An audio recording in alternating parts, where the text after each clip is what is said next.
প্রিয় ভাইয়েরা, প্রিয় মা বোনেরা, সাবধান, দুইটি সময় ভুলেও ঘুমাবেন না। যদি ঘুমান আপনি ফকির হয়ে যাবেন, গরিব হয়ে যাবেন, দারিদ্র হয়ে যাবেন। আপনার ঘর থেকে রহমত বের হয়ে যাবে, বরকত বের হয়ে যাবে।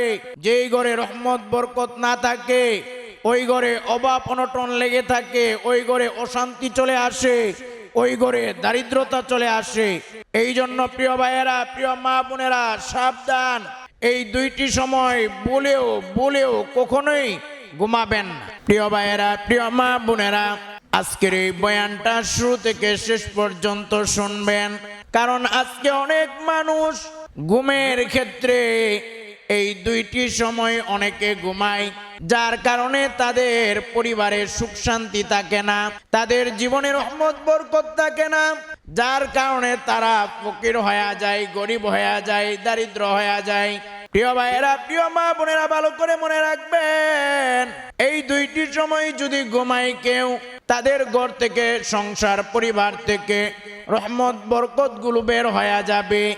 আর যেই ঘরে রহমত বরকত না থাকে ওই ঘরে অভাব অনটন দারিদ্রতা চলে আসে।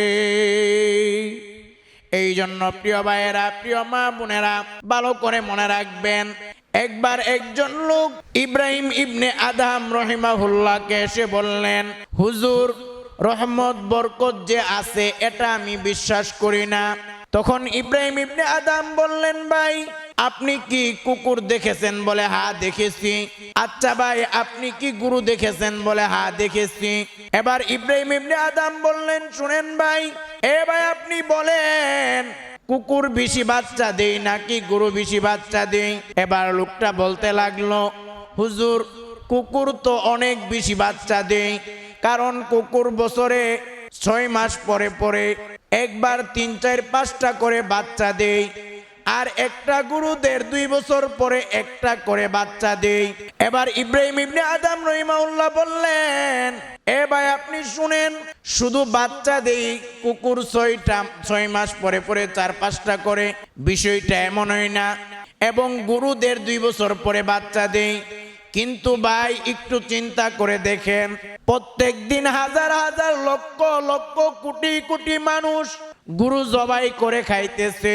ভাই প্রত্যেক দিন হাজার হাজার লক্ষ লক্ষ কোটি কোটি মানুষ গরু জবাই করে খায়। আচ্ছা আপনি বলেন, কুকুর কি কেউ জবাই করে খায়? বলে না হুজুর, কুকুর তো কেউ জবাই করে খায় না। তাহলে ভাই একটু চিন্তা করে দেখেন, প্রত্যেক দিন গরু মাত্র বছরে 1.5-2 বছর পরে একটা বাচ্চা দেয়, আর কুকুর 6 মাস পরে পরে বছরে 4-5টা করে 6টা করে বাচ্চা দেয়। আচ্ছা ভাই আপনি বলেন, কুকুর কেউ খায় না, আবার গরু প্রত্যেক দিন হাজার হাজার লক্ষ কোটি মানুষ খাইতেছে। আচ্ছা আপনি বলেন ভাই, দুনিয়াতে কি আপনি গরু দেখতে পান বেশি নাকি কুকুর বেশি দেখতে পান? তখন ওই লোকটা বলল, হুজুর, দুনিয়াতে তো বেশি গরু দেখা যায়। এবার ইব্রাহিম ইবনে আদম রহিমাহুল্লাহ বললেন, ভাই কুকুর মাসে 6 মাস পরে 2, 3, 4, 5টা করে বাচ্চা দেয়, আর একটা গরু 1.5-2 বছর পরে একটা বাচ্চা দেয়। আবার গরুর গোশত হাজার হাজার লক্ষ লক্ষ মানুষ, কোটি কোটি মানুষ প্রত্যেক দিন খাইতেছে। এরপরেও আপনি গরু বেশি দেখতে পান, কুকুর কম দেখতে পান, এটা কি রহমত বরকত নয়? তখন লোকটা চুপ করে হা হয়ে গেছে, আর কোনো কথা নাই। ইব্রাহিম ইবনে আদম বললেন, ভাই বছরে কুরবানিতে কি পরিমাণ গরু জবাই দেওয়া হয়, প্রত্যেক দিন গরু খাওয়া হয়, এরপরেও গরু বেশি দেখা যায়, অথচ গরু মাত্র বছরে 1.5-2 বছর পরে একটা বাচ্চা দেয়, আর কুকুর প্রত্যেক 6 মাস পরে 3, 4, 5টা করে বাচ্চা দেয়। তাহলে এটা কি রহমত বরকত নয়? তখন লোকটা চুপ হয়ে গেছে। এই জন্য প্রিয় ভাইয়েরা, প্রিয় মা বোনেরা, ভালো করে মনে রাখবেন, দুইটি সময় বলেও ঘুমাবেন না। ঘুমালে আপনার জীবন থেকে রহমত বরকত চলে যাবে, আপনার সংসার থেকে রহমত বরকত বের হয়ে যাবে, আপনার পরিবার থেকে রহমত বরকত বের হয়ে যাবে। আর যেখানে রহমত বরকত না থাকে ওইখানে অভাব অনটন চলে আসে, দারিদ্রতা চলে আসে, অশান্তি চলে আসে। এই জন্য বলেও এই দুইটি সময় ঘুমাবেন না। প্রিয় ভাইয়েরা, প্রিয় মা বোনেরা, ভালো করে মনে রাখবেন, এই দুইটি সময় ঘুমানোর আগে আপনাদেরকে আগে ঘুমানোর 10টা সুন্নতের কথা বলে দেই। এই 10টা সুন্নত যদি আমল করতে পারেন তাহলে আল্লাহ রাব্বুল আলামিন আপনাদের আমল নামায় 1000 শহীদের সওয়াব দান করবে এবং আপনাদের ঘুমটা ইবাদতে পরিগণিত হয়ে যাবে। আপনারা যদি রাতে 8 ঘন্টা 6 ঘন্টা যত ঘন্টায় ঘুমান না কেন, যতক্ষণ ঘুমাবেন ততক্ষণ পর্যন্ত ফেরেশতারা আপনার আমল নামায় নেক আর সওয়াব লিখতেই থাকবে। সুবহানাল্লাহ। অনেক সহজ সুন্নত, যে কেউ চাইলেই পালন করতে পারেন। এই জন্য এই সুন্নাহগুলা ঘুমানোর আগে পালন করবেন, তাহলে 1000 শহীদের সওয়াব পাবেন। যতক্ষণ ঘুমাবেন এটা ইবাদতে পরিগণিত হবে, ফেরেশতারা নেক লিখতেই থাকবে। সুবহানাল্লাহ, সুবহানাল্লাহ। প্রিয় ভাইয়েরা, প্রিয় মা বোনেরা, এই কথাগুলো আমাদের কোনো বানানো কথা নয়। আমাদের প্রিয় নবী সাল্লাল্লাহু আলাইহি ওয়াসাল্লাম বলেন, মান তামাসসাকা বিসুন্নতি ইনদা ফাসাদি উম্মতি ফালাহু আজরু মিআতি শাহীদিন। আমার নবী বলেন, মান তামাসসাকা বিসুন্নতি, যে নাকি আমার সুন্নতকে আঁকড়ায়া ধরলো, মান তামাসসাকা বিসুন্নতি ইনদা ফাসাদি উম্মতি, আমার উম্মতের ফিতনা ফাসাদের জামানায় যে নাকি আমি নবীর সুন্নতকে আঁকড়ে ধরলো, ফালাহু আজরু মিআতি শাহীদিন, আমার আল্লাহ তার আমল নামায় 100 শহীদের সওয়াব দান করবে। সুবহানাল্লাহ। এই জামানাটা হলো ফিতনা ফাসাদের জামানা। নবীর একটা সুন্নত পালন করলে 100 শহীদের সওয়াব পাওয়া যাবে। তাহলে ঘুমের 10টা সহজ সুন্নত যে কেউ চাইলে পালন করতে পারে, মহিলারাও পারে, পুরুষেরাও পারে, একেবারে সহজ সুন্নাহ।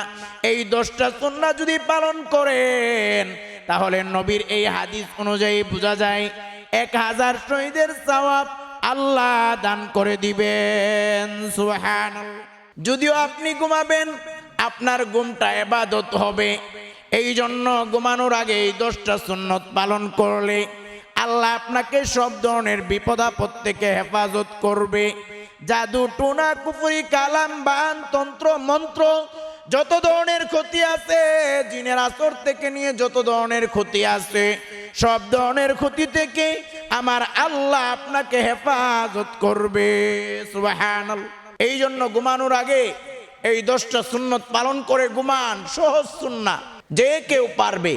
এর মধ্যে 10টা সুন্নতের মধ্যে এমনি ভাবে আমার নবী বলেন, মান আহাব্বা সুন্নতি ফাকাদ আহাব্বানি ওয়া মান আহাব্বানি কানা মাই ফিল জান্নাহ।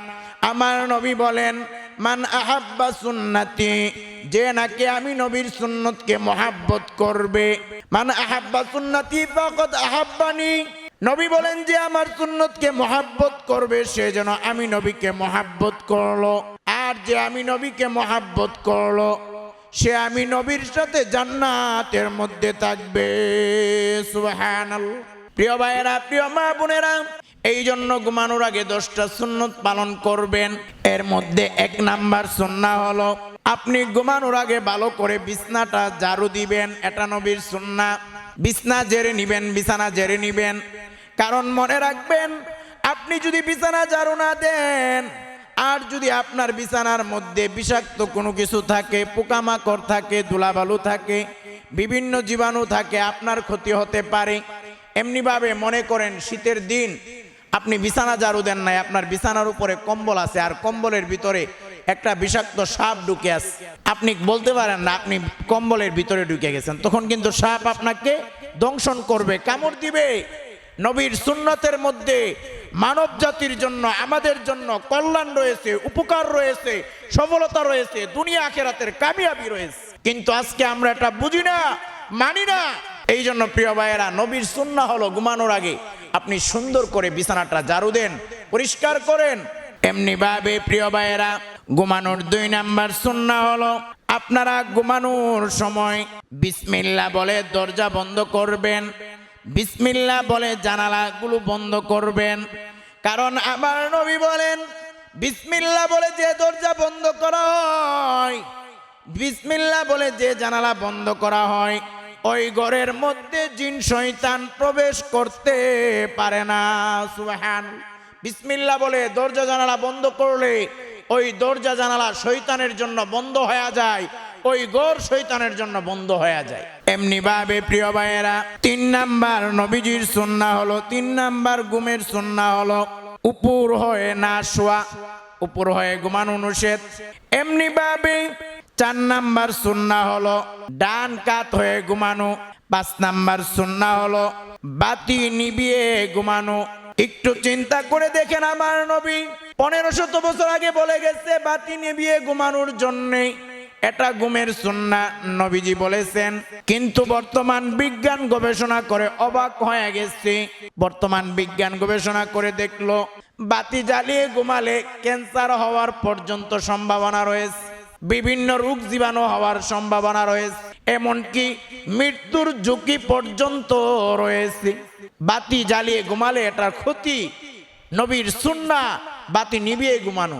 বর্তমান বিজ্ঞান গবেষণা করে অবাক হয়ে গেছে, সেই 1500 বছর আগে নবী বলে গেছে, আর এখন বিজ্ঞান গবেষণা করে অবাক হয়ে যায়। হাই হাই, কত কল্যাণ নবীর সুন্নাহর মধ্যে, আমাদের জন্য সফলতা, কামিয়াবি, উপকার নবীর সুন্নতের মধ্যে রয়েছে।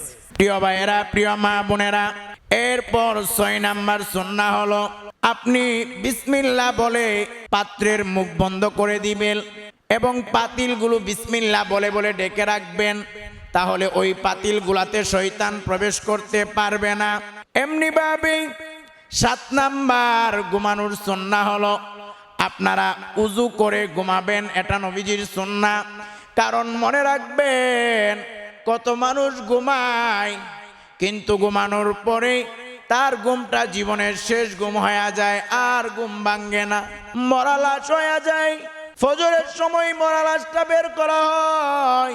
এই জন্য উজু করে পবিত্র অবস্থায় যখন আপনি ঘুমাবেন, আপনার যদি মরণ হয়ে যায় আল্লাহ আপনাকে জান্নাত দান করবে। কারণ মনে রাখবেন, আমার আল্লাহ পবিত্র, আর আমার আল্লাহ পবিত্রতাকে বড় ভালোবাসে। সুবহানাল্লাহ।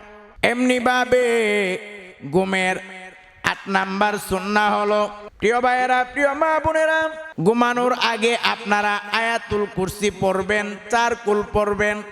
আয়াতুল কুরসি সূরাতুল বাকারার 255 নম্বর আয়াত, আল্লাহু লা ইলাহা ইল্লাহু আল হাইয়ুল কাইয়ুম, এটা হলো আয়াতুল কুরসি। পুরো আয়াতুল কুরসি পড়বেন এবং 4 কুল হলো কুল ইয়া আইয়ুহাল কাফিরুন, কুল হুয়াল্লাহু আহাদ, সূরা ফালাক, কুল আউযু বিরাব্বিল ফালাক, কুল আউযু বিরাব্বিন নাস। এই 4টা হলো 4 কুল। সূরা কাফিরুন, সূরা ইখলাস, কুল হুয়াল্লাহু আহাদ, এটাকে বলা হয় সূরা ইখলাস। আর সূরা ফালাক, সূরা নাস, এই 4টা সূরাকে বলা হয় 4 কুল আয়াতুল কুরসি। আপনারা এইগুলো শিখে নেবেন, আর যদি এগুলো না পারেন মোবাইলের মধ্যে সার্চ দিবেন আয়াতুল কুরসি 4 কুল, ইউটিউবে সার্চ দিলে পেয়ে যাবেন। এটা শুনে ঘুমাই গেলেও হবে। কারণ আয়াতুল কুরসি আর 4 কুল পরে যদি আপনি ঘুমান অথবা শুনে তেলাওয়াতটা ছেড়ে ঘুমান, মনে রাখবেন জিন শয়তান জাদু টুনা কুফরি কালাম বান তন্ত্র মন্ত্র কোনো কিছুই আপনার ক্ষতি করতে পারবে না। সব থেকে আল্লাহ আপনাকে হেফাজত করবে এবং আল্লাহ আপনার হেফাজতের জন্য ফেরেশতা নিযুক্ত করবে, ফেরেশতারা আপনার পাহারাদারি করবে। সুবহানাল্লাহ, সুবহানাল্লাহ। এই জন্য প্রিয় ভাইয়েরা, প্রিয় মা বোনেরা, এই আমলটা করবেন। এমনি ভাবে নবীজির 9 নাম্বার ঘুমের সুন্নাত হলো আপনারা ঘুমের আগে বিসমিল্লাহ বলে ঘুমাবেন। আপনারা ঘুমের দোয়াটা পড়বেন, সেখানে বিসমিল্লাহ চলে আসে। ঘুমের দোয়াটা হলো আল্লাহুম্মা বিসমিকা আমুতু আহইয়া। এই দোয়াটা আপনারা পড়বেন। প্রিয় ভাইয়েরা, প্রিয় মা বোনেরা, ভালো করে মনে রাখবেন, আমার নবী বলেন তোমরা যখন কোনো ভালো কাজ করো বিসমিল্লাহ বলে শুরু করো। কারণ বিসমিল্লাহ বলে যে কাজ শুরু করা হয় ওই কাজ যতক্ষণ শেষ না হবে, যতক্ষণ কমপ্লিট না হবে, ততক্ষণ পর্যন্ত আমল নামাই সওয়াব আর নেক লেখা হইতেই থাকে। সুবহানাল্লাহ। এবং ততক্ষণ পর্যন্ত ওইটা ইবাদতে পরিগণিত হয়ে যায়। আপনি বিসমিল্লাহ বলে ঘুমালেন, মনে রাখবেন আপনি সারা রাত ইবাদতে আছেন, আপনার ঘুমটা ইবাদত হইতেছে, যতক্ষণ ঘুমাইতেছেন আপনার আমলনামায় সওয়াব আর নেক লেখা হইতেছে। এমনি ভাবে আমার নবী বলেন, যখন কেউ বিসমিল্লাহ বলে ঘরে প্রবেশ করে, শয়তান তার সঙ্গীদেরকে ডেকে ডেকে বলে, এ আমার সাথী সঙ্গীরা, আজকে এই ঘরের মধ্যে থাকার কোনো ব্যবস্থা নাই। আবার যখন কেউ বিসমিল্লাহ বলে খায়, তখন শয়তান তার সঙ্গীদেরকে বলে, এ আমার সাথী সঙ্গীরা, আজকে এই ঘরের মধ্যে খাবারেরও কোনো ব্যবস্থা নাই। যখন কেউ বিসমিল্লাহ বলে ঘুমায়, শয়তান তার সঙ্গীদেরকে ডেকে ডেকে বলে, এ আমার সাথী সঙ্গীরা, আজকে এই ঘরের মধ্যে ঘুমানোরও কোনো ব্যবস্থা নাই। আবার যখন কেউ বিসমিল্লাহ না বলে ঘরে প্রবেশ করে, শয়তান সঙ্গীদেরকে ডেকে ডেকে বলে, এ আমার সাথী সঙ্গীরা, আজকে এই ঘরের মধ্যে থাকার ব্যবস্থা হয়ে গেছে। আবার যখন কেউ বিসমিল্লাহ না বলে খাবার খায়, তখন শয়তান তার সঙ্গীদেরকে ডেকে ডেকে বলে, এ আমার সাথী সঙ্গীরা, আজকে এই ঘরের মধ্যে খাবারের ব্যবস্থা হয়ে গেছে। আবার যখন কেউ বিসমিল্লাহ না বলে ঘুমায়, তখন শয়তান তার সঙ্গীদেরকে ডেকে ডেকে বলে, এ আমার সাথী সঙ্গীরা, আজকে এই ঘরের মধ্যে আমাদের ঘুমানোরও ব্যবস্থা হয়ে গেছে। নাউজুবিল্লাহ। এই জন্য বিসমিল্লাহ বললে আপনার ভালো কাজে শয়তান অংশগ্রহণ করতে পারবে না, আর বিসমিল্লাহ না বললে আপনার সব ভালো কাজে শয়তান অংশগ্রহণ করবে। এমনকি স্বামী স্ত্রীর মিলন, সহবাস, এটাতেও যদি আপনি বিসমিল্লাহ না বলেন, শয়তান অংশগ্রহণ করবে। শয়তান আপনার স্ত্রীর সঙ্গে সহবাসে লিপ্ত হয়ে যাবে। এই জন্য সাবধান, আপনারা প্রত্যেকটা ভালো কাজে বিসমিল্লাহ বলেন। স্বামী স্ত্রী সহবাসেও বিসমিল্লাহ বলেন। সহবাসের দোয়াটা পড়েন, সহবাসের দোয়ার মধ্যে বিসমিল্লাহ আছে। আর যদি সহবাসের দোয়াটা নাও পারেন, কমসে কম বিসমিল্লাহ বিসমিল্লাহ এটা বলেন। এমনি ভাবে প্রিয় ভাইয়েরা, প্রিয় মা বোনেরা, ঘুমানোর 10 নাম্বার সুন্নাহ হলো, আপনারা ঘুম থেকে জাগ্রত হয়ে এই দোয়াটা পড়বেন। আলহামদুলিল্লাহিল্লাযী আহইয়ানা বাদামা আমাতানা ওয়া ইলাইহিন নুশুর। ঘুম থেকে জাগ্রত হয়ে এই দোয়াটা আপনারা পড়বেন। প্রিয় ভাইয়েরা, প্রিয় মা বোনেরা, যেই 2টি সময় আমি বলতেছিলাম, যেই 2টি সময় ঘুমালে আপনারা ফকির হয়ে যাবেন, গরিব হয়ে যাবেন, দারিদ্র হয়ে যাবেন, আপনার ঘর থেকে রহমত বের হয়ে যাবে, বরকত বের হয়ে যাবে। আর যেই ঘরের থেকে রহমত বরকত বের হয়ে যায়, ওই ঘরে অভাব অনটন ঢুকে যায়, অশান্তি ঢুকে যায়, ওই ঘরে অভাব অনটন লেগে থাকে, ওই ঘরে দারিদ্রতা চলে আসে। এই জন্য প্রিয় ভাইয়েরা, প্রিয় মা বোনেরা, সাবধান সাবধান, 2টি সময় আপনারা ভুলেও ঘুমাবেন না। এর মধ্যে আপনারা বয়ানটা ভালো করে শুনবেন, কারণ আজকে অনেক মানুষ না জানার কারণে এই 2টা সময়ের কোনো না কোনো সময় ঘুমাইতেছে, যার কারণে সংসারে অশান্তি নেমে আসতেছে, রহমত বরকত বের হয়ে যাইতেছে, দারিদ্রতা চলে আসতেছে, অনেকে ফকির হয়ে যাইতেছে। প্রিয় ভাইয়েরা, প্রিয় মা বোনেরা, এই 2টি সময়ের মধ্যে 1 নাম্বার সময় হলো, অনেকে আছে সারা রাত দেরি করে সারা রাত ঘুমায় না, অর্ধেক রাত হলে অথবা গভীর রাতে 2টা 3টা 4টা বাজে ঘুমায়। অনেকে আছে ফেসবুকিং, ইউটিউবিং, বিভিন্ন সোশ্যাল মিডিয়া নিয়ে ব্যস্ত থাকে। আবার অনেক girlfriend boyfriend chatting dating fitting লিপ্ত থাকে, যার কারণে ঘুমাইতে ঘুমাইতে অনেক দেরি করে ফেলে। দেখা যায় ঘুমানোর পরে ফজরের সময় আর উঠতে পারে না, ফজরের পরেও ঘুমায়া থাকে। প্রিয় ভাইয়েরা, প্রিয় মা বোনেরা, ভালো করে মনে রাখবেন, আমার নবী বলেন, ফজরের সময় আল্লাহ রহমত বরকত দান করেন। যারা ফজরের সময় ফজরের নামাজ না পড়ে ঘুমায়, তারা রহমত বরকত থেকে বঞ্চিত হয়, যার কারণে তাদের ঘরের মধ্যে, পরিবারের মধ্যে, জীবন থেকে রহমত বরকত চলে যায়। আর যেখানে রহমত বরকত না থাকে, ওইখানে অভাব অনটন ঢুকে যায়। আর যেখানে অভাব অনটন ঢুকে যায়, ওইখানে অশান্তি দারিদ্রতা ঢুকে যায়, যার কারণে অনেকে গরিব হয়ে যায়। প্রিয় ভাইয়েরা, প্রিয় মা বোনেরা, ভালো করে মনে রাখবেন, ফজরের সময়টা এত মূল্যবান, এত দামি, একটু চিন্তা করে দেখেন। আমার নবী বলেন, রাকাতাল ফাজরি খায়রুম মিনাদ দুনিয়া ওয়া মা ফিহা। আমার নবী বলেন, এ আমার উম্মতেরা, ফজরের 2 রাকাত সুন্নত নামাজ 7 আসমান 7 জমিন এই পৃথিবীতে যা কিছু আছে সবচেয়ে দামি হলো ফজরের 2 রাকাত সুন্নত নামাজ। সুবহানাল্লাহ। ফজরের 2 রাকাত সুন্নত নামাজ যদি এক পাল্লায় রাখা হয়, 7 আসমান 7 জমিন দুনিয়ার যত টাকা পয়সা বাড়ি গাড়ি সব যদি এক পাল্লায় রাখা হয়, তাহলে ফজরের 2 রাকাত সুন্নত নামাজের দাম অনেক অনেক বেশি হয়ে যাবে। সুবহানাল্লাহ। এমনি ভাবে প্রিয় ভাইয়েরা, প্রিয় মা বোনেরা, ভালো করে মনে রাখবেন, রাতের বেলা শয়তান যখন মানুষ ঘুমায় 3টা গিট দেয়। 3টা গিট দিয়ে শয়তান বলে, রাত অনেক লম্বা, ঘুমাইতে থাকো। যখন কেউ ফজরের সময় উঠে যায় তখন তার একটা গিট খুলে যায়। যখন ফজরের সময় গিয়ে উজু করে তখন আরেকটা গিট খুলে যায়। যখন ফজরের নামাজ পড়ে তখন 3য় নাম্বার গিটটাও খুলে যায়। আর যখন কেউ ফজরের সময় ঘুমায়া থাকে, ঘুম থেকে ওঠে না, 8টা 9টা 10টা বাজে ঘুম থেকে উঠে ফজরের নামাজটা পড়ে না, মনে রাখবেন তাদের শয়তানের 3টা গিট থাকে, ওইগুলো খুলে না। যার কারণে তাদের দিনটা অনেক খারাপ যায়, ভালো যায় না। কাজকর্মের মধ্যে, পরিবারের সংসারে রহমত বরকত থাকে না।